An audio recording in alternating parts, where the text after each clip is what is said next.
Bonjour, c'est Claire-Lise.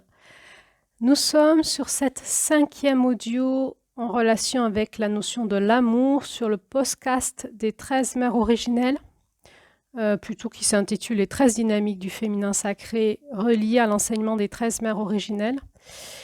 Et nous étudions actuellement l'énergie du mois de juillet et plus particulièrement, nous sommes dans toute une série d'audios dédiés à l'exploration suivant l'énergie de juillet et suivant mon regard dans cette roue chamanique de la notion de l'amour. Donc on est sur cette 5e audio que j'ai intitulé l'amour dans tous ses états. Donc il y a une logique dans l'évolution des audios, donc je vous invite à aller écouter les précédents audios 4, 3, 2, 1 autour de l'amour si vous ne l'avez pas fait. Le premier audio sur l'amour était un regard dans la roue de médecine, de l'amour dans la roue de médecine comme je la transmets aujourd'hui. Le deuxième audio sur l'amour était l'idéologie de l'amour maternelle et tout ce qui allait avec. Troisième audio sur l'amour, c'était nos scénarios dysfonctionnels à l'amour. Quatrième audio sur l'amour, la traversée de la désillusion à l'amour. Et puis donc on en était au 5e audio, l'amour dans tous ses états.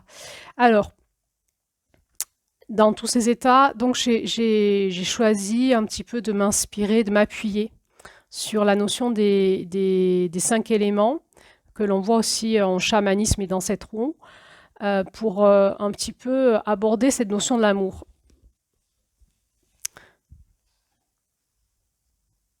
Donc mon objectif là, c'est pas de vous faire des conférences sur tout ça, parce qu'on pourrait en faire beaucoup. Mon objectif, c'est de nous donner des repères, en fait. Le fait que je transmette cette roue, pour moi, ce qui est important, c'est de mettre en exergue une méthodologie, un référentiel qui nous permet d'avoir des repères intérieurs sur ce que nous sommes en train de vivre. La notion de l'amour, c'est une notion qui est, comme nous l'avons déjà vu, que nous ne pouvons pas définir avec le monde des concepts et de l'idée, que nous allons saisir peut-être à l'intérieur de nous. C'est une notion multidimensionnelle.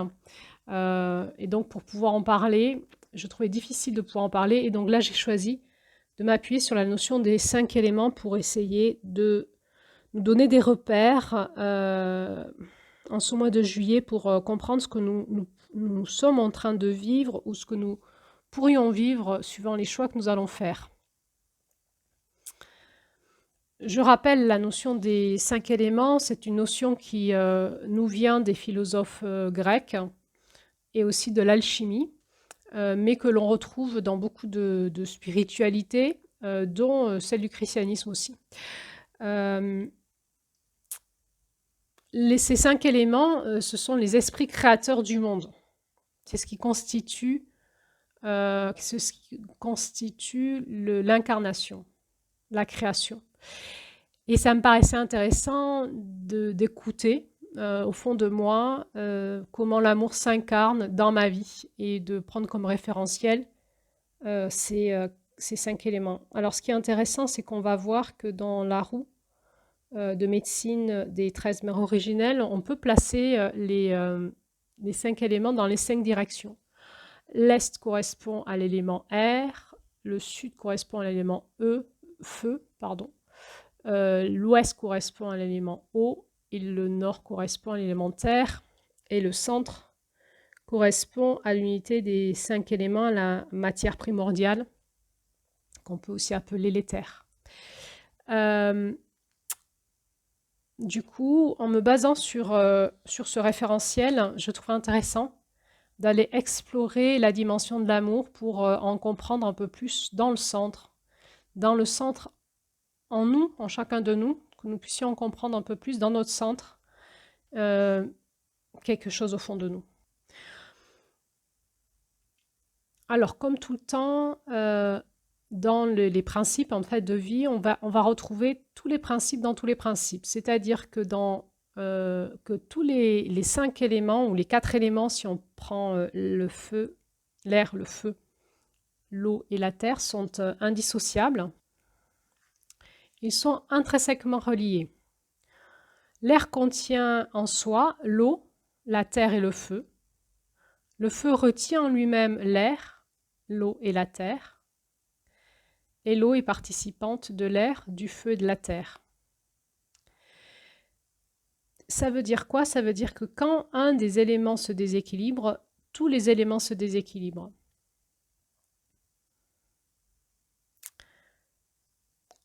Et donc, encore une fois, c'est intéressant d'aller voir les déséquilibres que l'on a pour retourner dans l'équilibre, parce que probablement que la vie, la notion de paix, la notion de joie, la notion de fluidité, la notion peut-être de sécurité, est générée en nous quand nous sommes dans nos équilibres.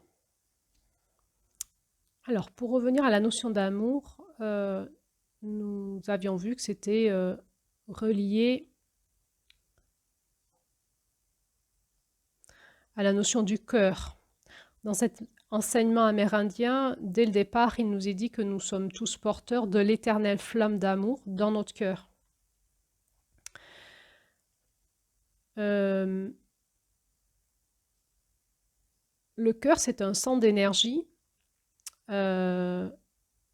qui relie le ciel à terre, donc un alignement vertical et un alignement horizontal qui relie les deux mains.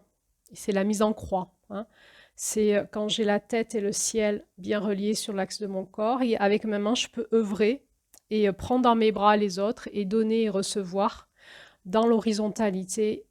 Donc, il y a quelque chose qui relie mon alignement entre mon ciel et ma terre, va conditionner ce que je vais créer dans la matière. Dans le cœur, on retrouve l'élément air, beaucoup en lien avec les poumons, l'élément feu dans l'organe du cœur, l'élément eau avec le sang, et l'élément terre avec tous les organes. On va étudier, c'est vraiment l'espace où il y a une concentration des 4 éléments. On va un petit peu étudier ça.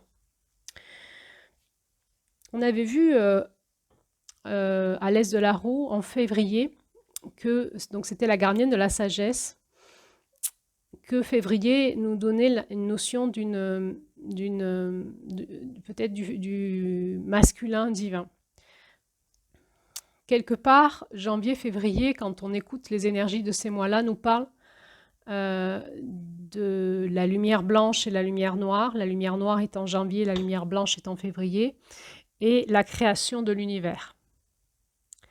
Et comment, en mars, tout va venir s'incarner sur Terre et se manifester dans la matière à fur et à mesure du déploiement de la vie.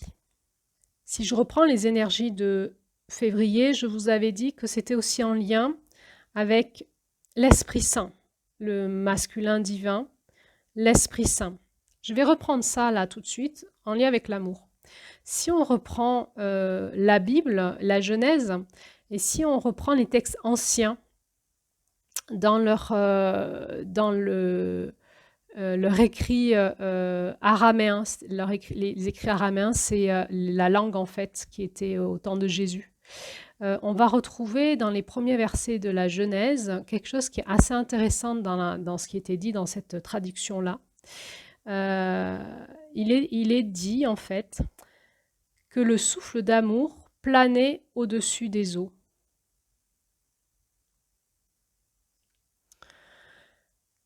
Ce souffle d'amour a été retraduit ensuite en grec dans le christianisme comme le souffle saint, l'Esprit Saint. Au départ, le mot grec disait le pneuma, qui veut dire le souffle. Mais ensuite, la traduction latine l'a traduit par le spiritus, qui veut dire l'Esprit Saint. Mais en grec, qui était la version originelle des textes, pneuma veut dire vraiment le souffle, le vent. On va retrouver donc cet élément primordial qui était que dans le côté du commencement de la vie était le souffle d'amour qui planait au-dessus des eaux.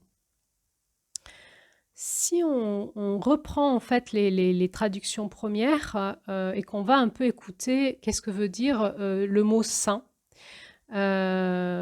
pour comprendre un peu de quoi on parle, pour comprendre qu'est-ce que c'est que cet Esprit Saint, ce souffle saint, et quand moi je vous dis que le mois de février correspond à l'Esprit Saint, de quoi je parle. Dans l'hébreu, saint, c'est kadosh, qui veut dire mis à part, qui veut dire différencié, séparé. C'est-à-dire que ce qui est saint, c'est ce qui est mis à part des autres, c'est ce qui nous sort de la confusion, c'est ce qui nous met dans notre unicité. C'est ce qui nous met à part, qui nous différencie pour que nous puissions suivre notre propre chemin. Et pour que l'autre avec qui nous étions en fusion et avec qui nous étions en confusion puisse aussi suivre son propre chemin, trouver sa propre voie, se réaliser et peut-être aussi répondre à sa propre vocation. C'est ça que ça veut dire saint.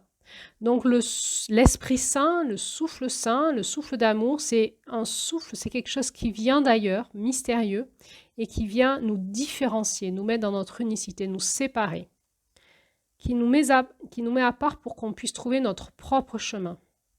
Donc dans cet amour, l'autre a le droit d'être comme il est, même très différent de moi, et moi j'ai le droit d'être complètement différente de lui dans cette relation d'amour. Ça va pas empêcher l'amour, ça va pas le diminuer, mais au contraire, ça va l'enrichir.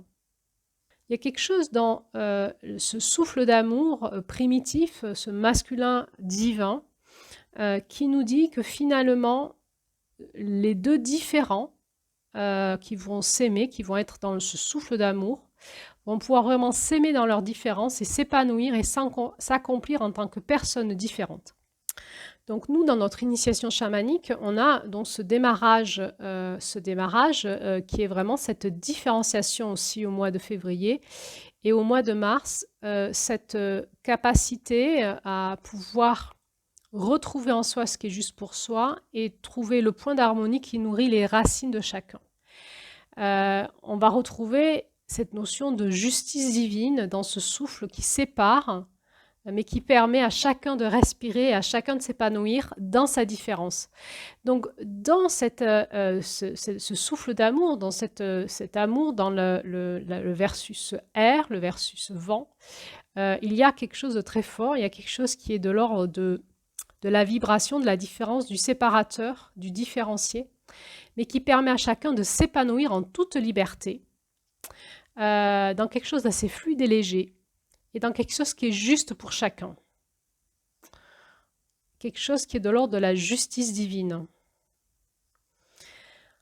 Ensuite, dans le mois d'avril, on avait vu cette capacité à retrouver, de pouvoir s'élever de la matière pour retourner dans le monde de la vibration et passer cette porte d'or avec les voyages astraux, les voyages chamaniques, le voyage astral pour pouvoir sortir de la matière, de notre corps, pour pouvoir aller retrouver ce souffle d'amour au-delà de la porte d'or. Donc, dans cette qualité qui nous est proposée avec cette porte de l'Est, c'est comme si l'amour, c'était quelque chose qui venait de l'extérieur, comme l'air, avec lequel on ne peut pas vivre.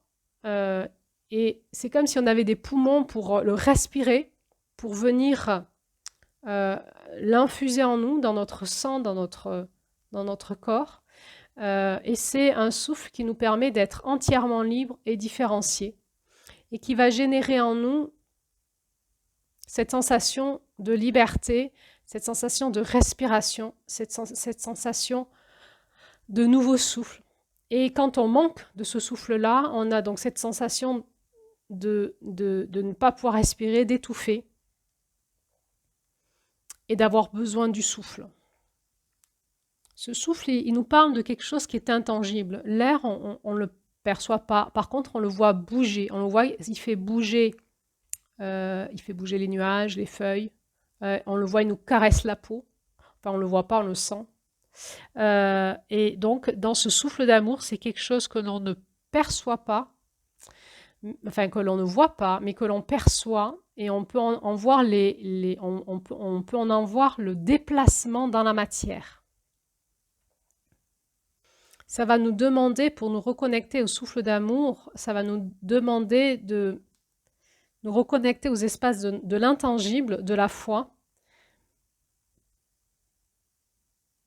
Et cette capacité à aller au-delà de la matière pour aller reconnecter une force de vie et d'amour que l'on peut percevoir, que l'on peut sentir,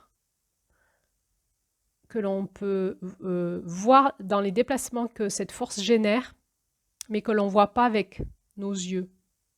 Donc ça nous parle vraiment de quelque chose qui est intangible.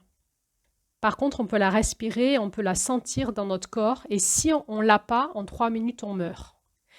Donc c'est vraiment un élément basique dans la vie, entre autres, du mammifère et de l'être humain. S'il n'y a pas le souffle, on meurt. Dans toutes les traditions spirituelles, on nous apprend à respirer, par la respiration, à se détendre et à mettre notre cerveau en cohésion et cohérence avec notre respiration pour ramener un ralentissement de notre cerveau et ramener en fait la vibration de notre cerveau par le souffle à celui de notre cœur. Dans certaines traditions, on nous dit que la présence divine, elle est entre l'inspire et l'expire.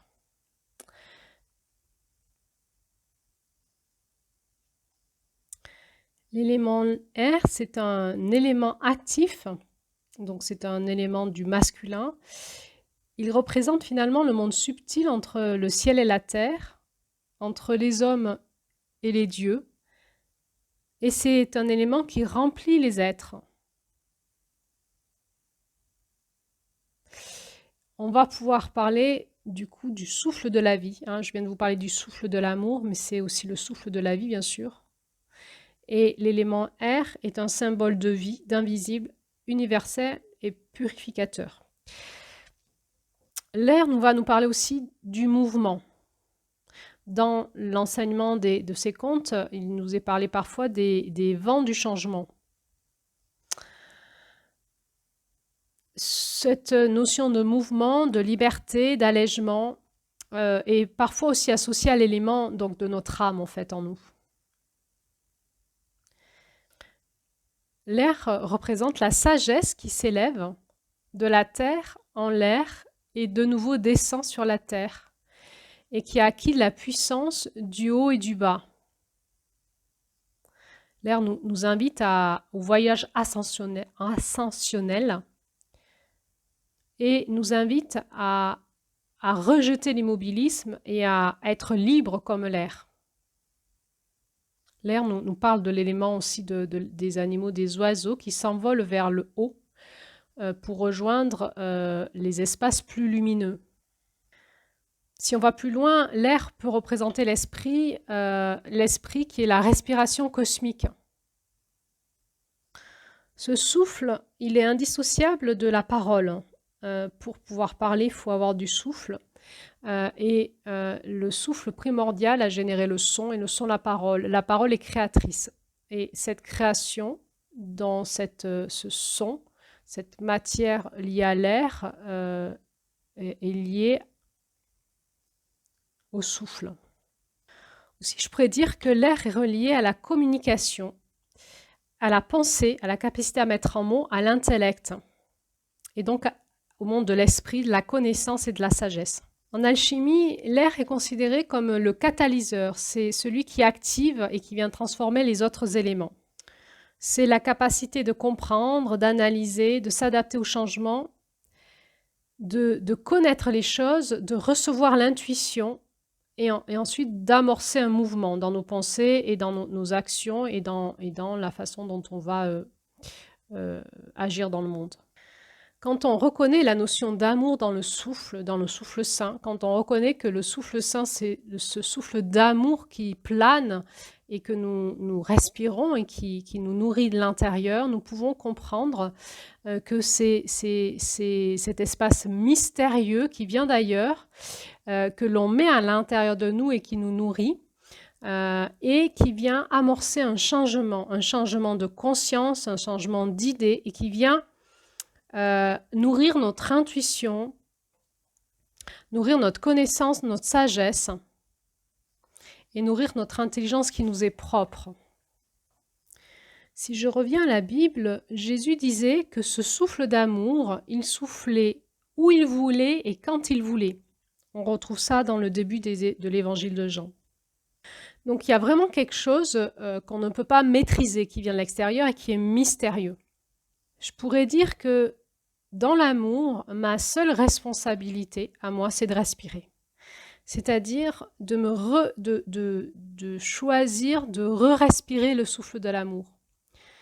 Il est possible que dans nos relations, nous sommes en apnée. Les poumons contractés. Souvent, on retrouve dans la somatisation des personnes un diaphragme contracté. Quand on fait par exemple du yoga ou d'autres pratiques énergétiques, on réapprend à respirer. On réapprend à mettre du souffle dans tous nos organes. Il est possible que je n'ai plus accès au souffle d'amour dans ma vie. Alors, ma seule responsabilité, ça va être de m'exposer au souffle. Et ce souffle, il va venir réanimer mon feu intérieur, ma flamme.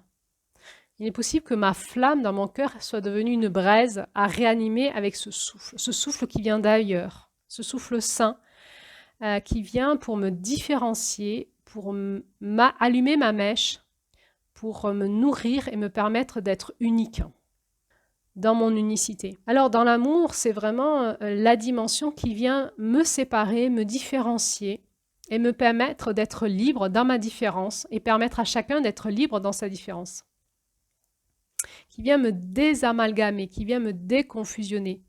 On le voit hein, dans la naissance, le bébé, quand il sort du ventre de sa maman, la première chose qu'il va devoir faire pour vivre, c'est respirer. Et on va couper le cordon ombilical. C'est exactement ça. C'est exactement ça.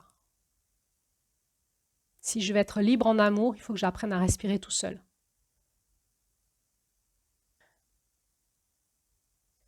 Peut-être que parfois, dans nos vies, on ressent plus ce souffle passer. Dans ce souffle, il y a quelque chose de magique un petit peu. Il y a quelque chose d'aléatoire. Il y a quelque chose qui nous traverse, qui traverse nos pensées, nos sensations, qui nous vient d'ailleurs. Je suis sûre que certains d'entre vous savent de quoi je parle. Où tout d'un coup, on a une parole qui nous vient, on ne sait pas d'où. On a une perception. Quand on croise quelqu'un, on a une sensation de l'avoir déjà rencontré ailleurs, de le connaître de l'au-delà. On peut avoir une parole qui nous vient d'ailleurs. On peut avoir une clairvoyance, une intuition profonde. On peut sentir parfois dans nos relations, quand notre cœur s'ouvre à des moments où on est dans des relations de profondeur, comme s'il y avait un souffle qui passait et qui nous amenait dans un état de grâce, dans un état d'extase du cœur. C'est ce qui rend nos moments magiques quand ce souffle passe. C'est quelque chose qui sous-tend la matière, qui est partout, dont on a tous besoin. Et parfois, peut-être qu'on a l'impression qu'on l'a plus dans notre vie, qu'on n'a plus ce souffle d'amour, qu'on est en apnée. Alors, si je reprends une image, il est possible que dans mes relations affectives ou amoureuses, et dans les blessures que j'en ai eues, à un moment, j'ai fermé toutes mes portes et mes fenêtres. Et que j'ai encore tendance à fermer toutes mes portes et mes fenêtres dès que je vois le souffle d'amour arriver. Parce que j'ai été blessée en amour, parce que j'ai été blessée en amitié, parce que j'ai été blessée dans mes relations affectives. Et qu'il est possible que mon cœur, mes poumons, en amour, soient remplis d'air vicié, que je n'aère pas mon cœur, que je n'aère pas mes pensées, que je n'aère pas mon intériorité de ce souffle d'amour. C'est le souffle du changement. Et que c'est pour ça que je ne reçois plus le souffle d'amour dans ma vie. Alors, ça va me demander peut-être du courage, de l'audace, de me réexposer au souffle d'amour, de réouvrir mes portes et mes fenêtres, d'amener du changement d'air en moi, dans mes pensées, dans mes émotions, dans mon cœur, et peut-être parfois carrément m'exposer au vent. C'est-à-dire prendre la responsabilité de prendre le risque d'amorcer un énorme changement dans ma vie, de sortir de mes idées de l'amour ou de mes pensées, mes émotions, mes programmes d'échec à l'amour, mes pensées limitantes, de tous mes scénarios qui me font croire que je n'ai pas droit à l'amour. Et tout d'un coup, un acte de foi qui dit « mais si, en fait, je suis un être vivant et je vais respirer dans le souffle d'amour qui sous-tend toute la création. Et je suis un être de la création et j'y retourne. Je choisis l'amour, je choisis de respirer, je choisis d'aérer ma maison, mon intériorité, mon corps. J'ouvre mes portes et mes fenêtres, j'ouvre mon esprit. Je me donne à l'Esprit Saint. Je m'abandonne à l'amour. Je m'abandonne à l'amour et je vais me laisser me faire déplacer parce que le souffle saint, le vent qui vient souffler va probablement générer en moi un déplacement. Du déplacement, ça veut dire du changement peut-être dans mes relations, du changement dans ma façon de vivre, dans ma façon de penser. Il va y avoir ce phénomène alchimique quand je m'expose au souffle de l'amour qui va se passer. Ça veut dire quoi concrètement s'exposer au souffle de l'amour? C'est-à-dire dans la prière, dire au divin, je m'abandonne à toi. Fais de moi ce qui est juste. Je m'abandonne au souffle de l'amour. Je m'expose au vent. J'arrête de penser ce que je crois.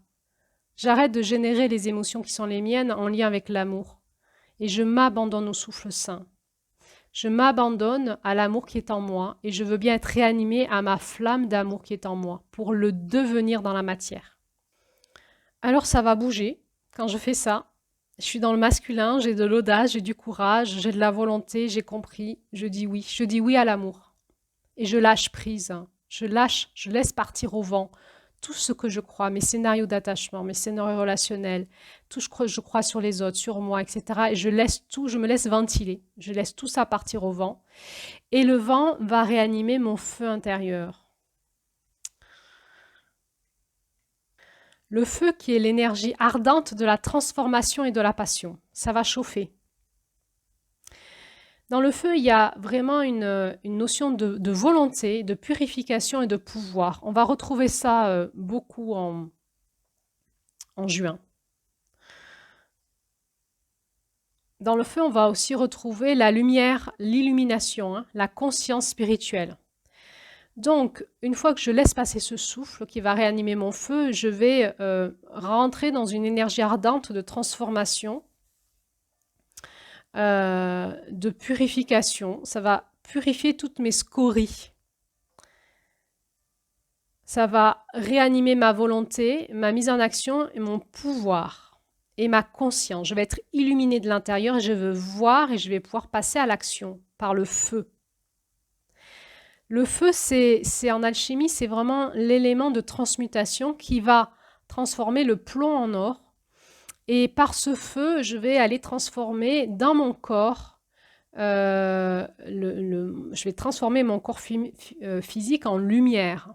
On voit ça aussi dans le conte de juin. Le feu, nous ressentons cette chaleur dans notre corps, elle est intérieure. Et la tradition, elle nous dit que le passage par le feu, c'est comme une naissance spirituelle de l'être. Dans la notion du feu, il y a la notion du réveil et de la mise en mouvement. C'est vraiment la puissance spirituelle. On va retrouver ça à la Pentecôte. C'est le baptême, c'est le baptême par le feu, c'est la seconde naissance. Et c'est comme une flamme qui se transmet. Dans le feu, on ne perd rien, on ne fait que partager. Par exemple, on peut partager la flamme de notre bougie sans perdre la flamme. Il faut vraiment pouvoir être transmuté par ce feu pour pouvoir être amené à la lumière, à la lumière de la lumière de l'amour. Le feu, il vient nous aider à transformer la mort en vie et nous faire accéder au merveilleux. Il nous fait passer des ténèbres à la lumière. Mais c'est aussi une épreuve, l'épreuve du feu intérieur. Avec la notion du feu, le feu vient valoriser notre puissance spirituelle et donc notre nature spirituelle. Et vient nous montrer en fait tout le fonctionnement de notre ego. Et par la maîtrise de notre feu, nous reprenons la maîtrise de notre être spirituel. Avec l'élément air et l'élément feu, nous sommes invités à incarner ces qualificatifs masculins dans la matière. Le feu, c'est le principe central qui est présent dans toute chose et qui anime toute chose. Quand on rentre dans l'élément feu, on est capable de voir en toute chose sa raison d'être. On se rappelle quand on retourne vers la porte d'or, au-delà de la porte d'or, dans l'espace doré, on comprend le plan divin des choses et le pourquoi de la souffrance sur Terre. Le feu, il remet de l'ordre. C'est un élément ordonnateur qui organise. Donc accepter d'être alchimisé par le feu de l'amour, par cette couleur jaune, c'est vraiment accepter d'être réorganisé à l'intérieur de nous, dans une onde de forme qui convient plus à ce qui correspond à notre être spirituel profond. On le voit, cet élément feu, dans le conte de juin, avec l'orage, l'éclair qui vient remettre de l'ordre, chasser le coyote. Et cette lumière, avec la lumière des étoiles, et cette lumière, cette conscience qui doit s'éveiller dans le corps. L'élément feu, c'est vraiment ce qui vient avec l'eau travailler la matière. Le feu et l'eau sont les deux éléments primordiaux qui viennent dans l'incarnation faire passer l'air dans la matière. Si je reprends le côté un petit peu amoureux dans le couple, on pourrait dire que l'air, c'est ce qui donne des ailes aux amants pour rêver, c'est le rêve, pour conquérir leur liberté, leur unicité, occuper leur espace vital et parfois donner un nouveau souffle à la relation. C'est ce qui vient préparer les projets de couple. C'est ce qui les aide dans le romantisme à humer le parfum de leur âme. Et l'air leur donne, par sa force, la possibilité d'imaginer et de mettre en mots leurs rêves. Donc l'air porte l'énergie de la parole, des idées, de la musique, de la créativité, de l'aventure. Donc se laisser aller à ce nouveau souffle, à ce souffle d'amour, c'est vraiment permettre dans notre... quand on sent qu'on est en apnée, quand on sent qu'il n'y a plus de souffle dans nos relations, nous permettre d'aller réinventer notre vie de couple, réinventer notre vie relationnelle, écouter ce qui nous vient d'ailleurs et ce qui va nous donner cette nouvelle respiration. S'abandonner à ce souffle de la vie, de l'amour, pour réécouter dans nos profondeurs nos rêves et remettre en forme un nouveau projet de vie. Ce qui va réanimer le feu, et le feu, il est au service du désir dans le couple. C'est lui qui transmet l'intensité de sa chaleur lumière aux éléments sensuels et sexuels des partenaires. C'est lui qui est responsable de l'action, du changement, de la transformation, qui est parfois radical quand il s'agit de tout brûler pour démarrer sur de nouvelles bases. L'énergie du feu, c'est l'énergie qui va nourrir la passion et la connexion érotique. Donc on va retrouver l'énergie du feu dans la sexualité, ainsi que l'énergie de l'air, par le souffle. Donc nous voyons dans le conte de Celle qui aime toute chose une belle harmonie au démarrage du conte, jusqu'à que tout le monde meure là. Et ensuite, il va y avoir une rupture d'équilibre et il va y avoir donc tous ces éléments qui vont se mettre en route, on les voit dans le conte, toute une alchimie pour recréer un nouvel équilibre.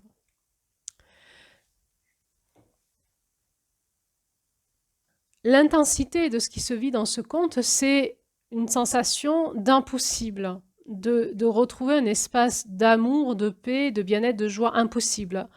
On a l'impression quand on lit ce conte que ce qui était l'amour, c'était avant, mais qu'elle ne pourra jamais le retrouver et qu'elle est dans l'impossible. Et finalement, par l'alchimie de ces 4 éléments, elle va retrouver un nouvel équilibre où elle va retrouver un nouveau rêve d'amour, une nouvelle possibilité d'amour qui va lui permettre de vivre une nouvelle vie. Moi, je trouve que c'est encourageant de regarder ce conte sous ce regard-là, parce que parfois dans notre vie, on peut vivre des traumatismes en amour qui nous paraissent définitifs. On a l'impression, on ferme notre cœur et on enferme l'idée en nous que c'est plus possible, que nous pourrions plus jamais vivre ce que nous avons vécu. Je pense par exemple à la perte d'un enfant. Ou à un veuvage d'un conjoint avec qui on a été en lien très fort.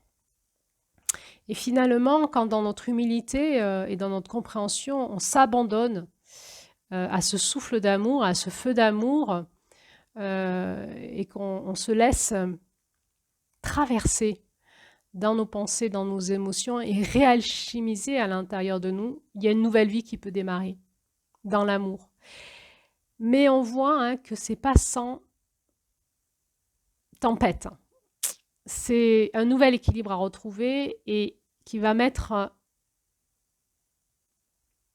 en action des forces de vie en nous qui vont nous alchimiser pour nous faire aller ailleurs. Et ça demande le grand oui, ça demande de rechoisir l'amour et de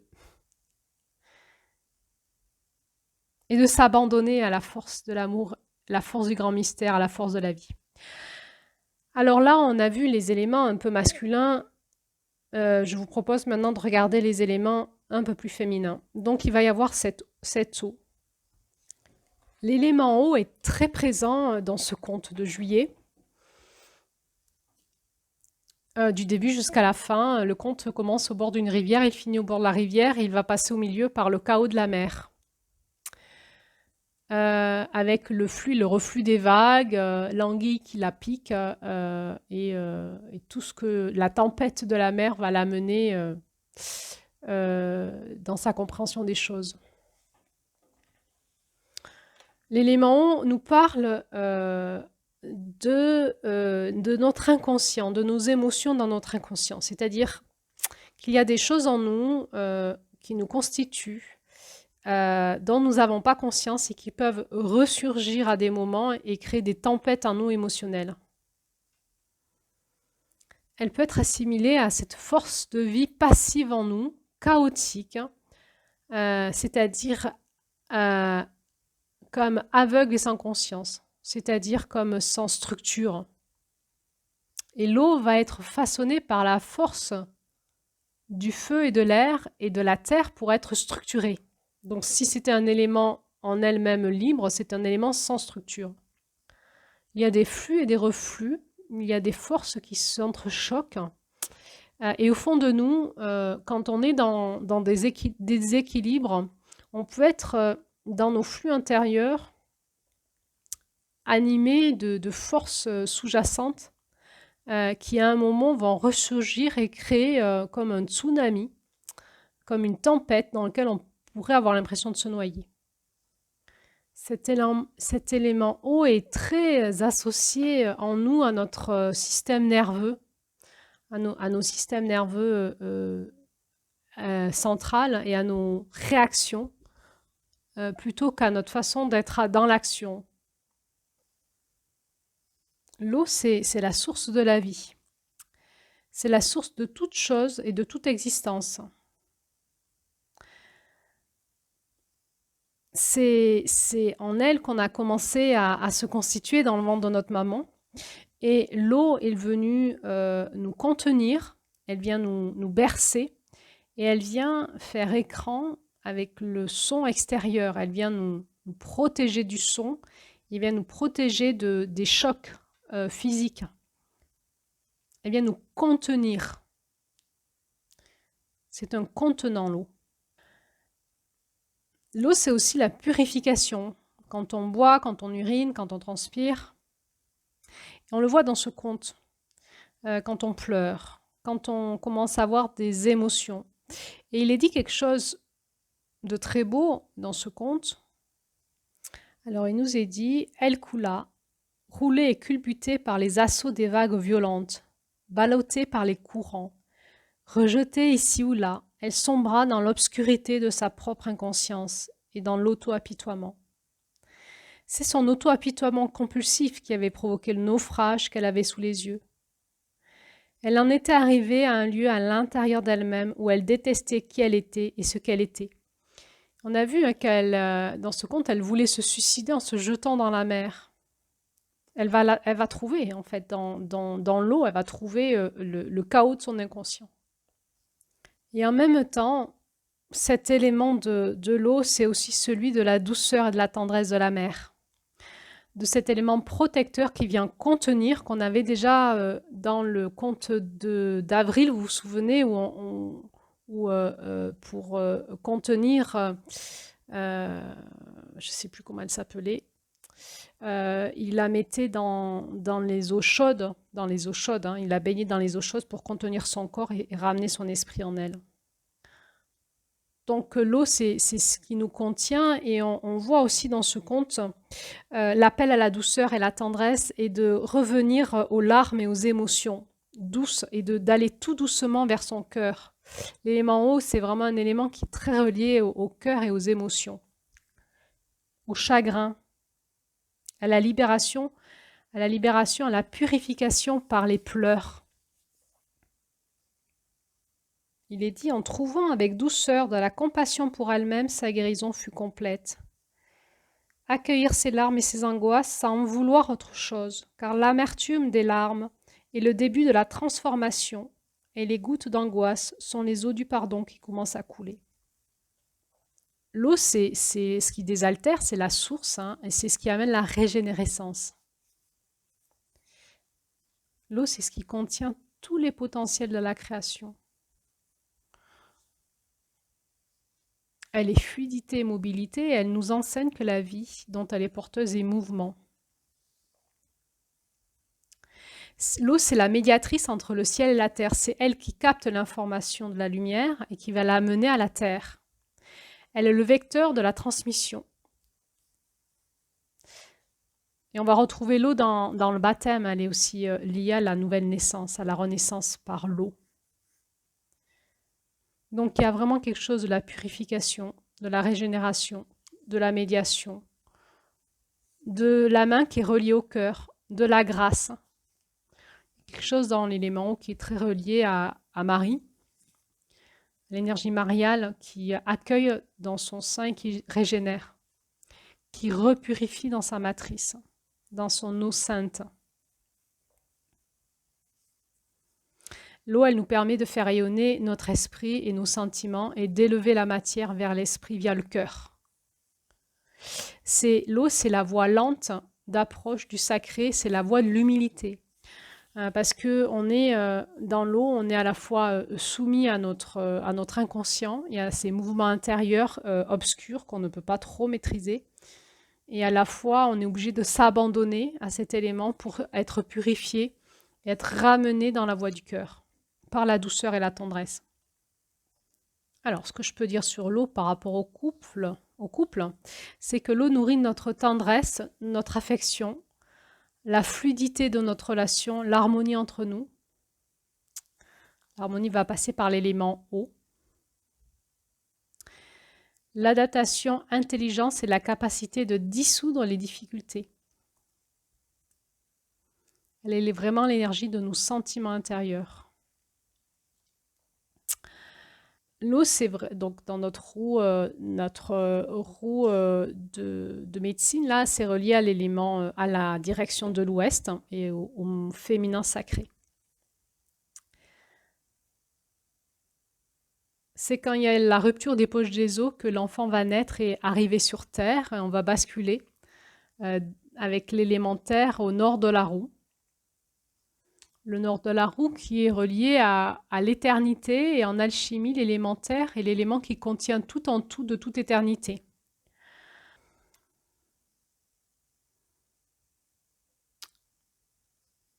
Symboliquement, l'élémentaire est associé à la fertilité, à la croissance, à la permanence, au début de tout processus et au point de départ de la transformation. On appelle en alchimie cet élément la terre prima, la terre primordiale. Elle représente la stabilité, la solidité, la matérialité. C'est l'élément fondateur sur lequel nous bâtissons nos vies. Elle va représenter la force, l'audace, la persévérance, l'estime de soi, le courage. Et elle va représenter aussi nos besoins du corps et la mise en action de notre corps physique. Quelque part dans la spiritualité, on dit que Dieu a formé l'être humain à partir de la poussière de la terre. C'est vraiment l'élément primordial. Et on va tous retourner à la terre quand on va mourir. C'est le début et la fin de toute chose. La terre, c'est le lieu de vie. C'est la base. On peut voir symboliquement dans les contes le symbolisme souvent de la grotte, où il se passe beaucoup de commencements et d'une mise en protection dans la terre pour pouvoir cultiver la vie en nous. C'est une forme de sanctuaire. La terre, c'est vraiment le féminin dans sa base, en fait. Je pourrais dire la femme et la terre, et la grotte, et le commencement de la vie. La femme est l'espace où l'enfant se crée. L'espace, l'élémentaire dans la femme n'est pas retrouvé, il est de toute éternité. C'est par la femme que passe la vie. C'est l'espace de la confiance, de la sécurité, de l'éternité, de toute éternité. La terre sera là. Quand on s'abandonne à la terre, on s'abandonne comme un enfant à sa mère. La terre ne nous abandonnera pas. Elle est solide, elle est présente. Elle donne la notion de la présence, du sein maternel. Elle rassure, elle protège. Autant l'eau console, autant la terre sécurise, protège, rassure.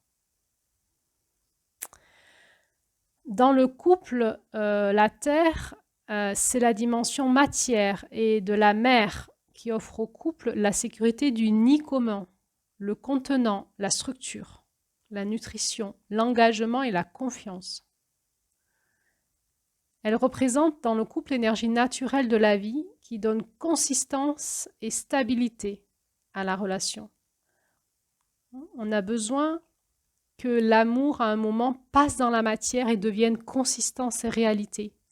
Et que dans cette relation d'amour, il y a une stabilité, une confiance, un engagement qui se crée et qui crée ce nid, cette sécurité dans laquelle on peut se mettre, ce nid, cette grotte dans laquelle on peut se réfugier. Voilà ce que je pouvais vous dire aujourd'hui. Alors, qu'est-ce que ça voudrait dire de se mettre au centre de l'amour et de s'abandonner à l'amour? Eh bien, quand on fait le choix de l'amour, quand on fait le choix d'être façonné par l'amour, qui est peut-être notre matrice primitive, on fait le choix d'être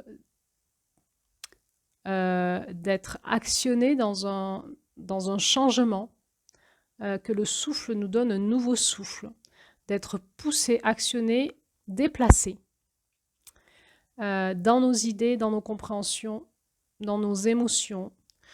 Suivant le déséquilibre dans lequel on était, on va accepter d'être peut-être secoué dans nos émotions, dans nos chaos intérieurs. On va peut-être accepter d'être alchimisé par le feu, peut-être d'être purifié par ce feu qui va brûler toutes nos scories, d'être redressé mais réchauffé, de laisser la pulsion, le vent qui vient d'ailleurs, le merveilleux, le merveilleux nous envelopper et la pulsion du désir et du feu sexuel nous prendre avec toute la douceur et le contenant de l'eau qui vient et la tendresse qui vient nous contenir dans ces émotions qui vont lâcher, d'aller dans la consolation, d'aller dans le contenant qui nous protège, qui nous berce, qui nous rassure, qui va calmer notre système nerveux et de s'en remettre en toute confiance à cette sécurité primordiale que l'amour du féminin et de la terre nous donne, de s'en remettre dans l'ancrage à la sécurité de la terre pour retrouver en nous confiance, sécurité, ancrage, structure dans l'amour et donc consistance. Voilà, alors c'était un petit essai pour moi de vous parler de ça. Hem, vous en retirerez, ce qui est bon pour vous. Heu, vous pourrez peut-être réécouter, mais moi je vous encourage plutôt à relire le conte maintenant. À relire le conte et à avec tout ce que vous avez entendu, peut-être à entendre toutes ces notions, cet encodage ces encodages dans ces textes spirituels et puis ressentir en vous ce que ça fait dans vos éléments intérieurs. Comment l'amour vient vous chercher, comment ce souffle d'amour vient vous chercher et vous invite à changer dans vos pensées, dans vos scénarios.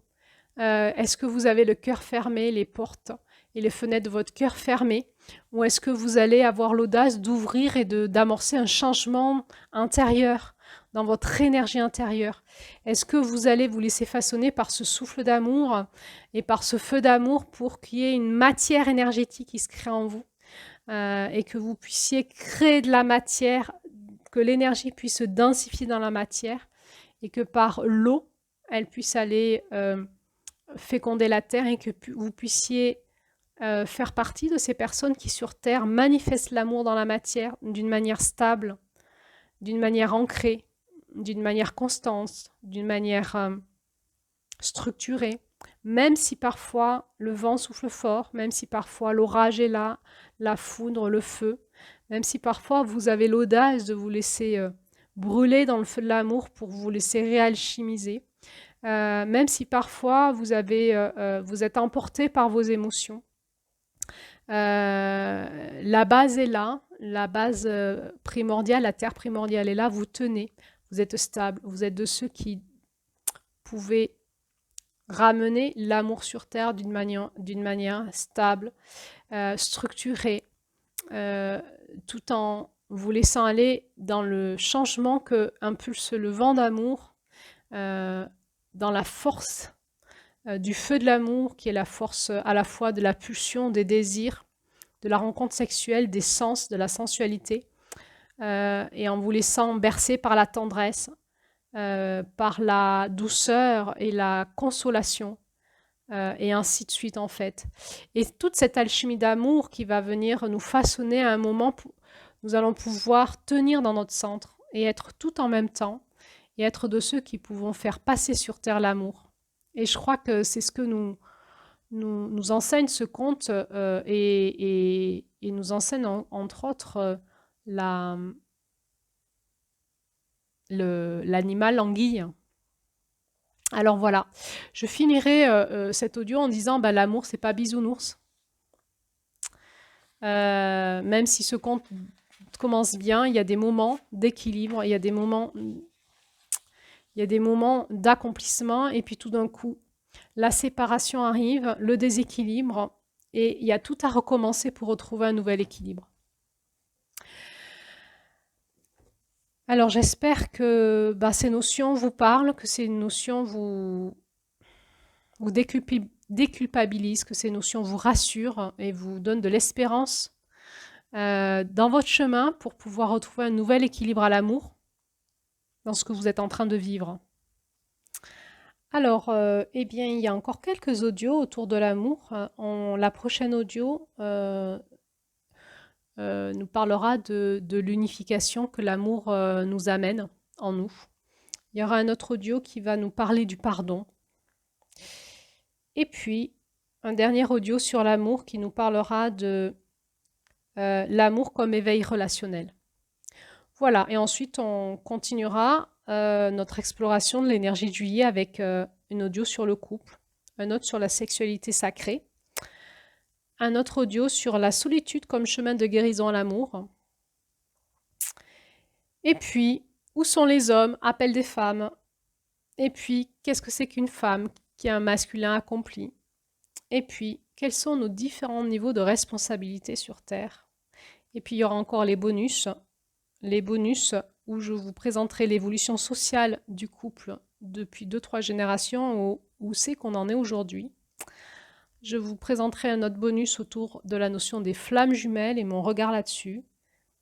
Et peut-être, si je suis inspirée, je dis bien peut-être, un bonus sur l'étoile de Vénus. Voilà, il y a encore un beau programme. Alors, ben, je vous souhaite une bonne alchimisation. À bientôt.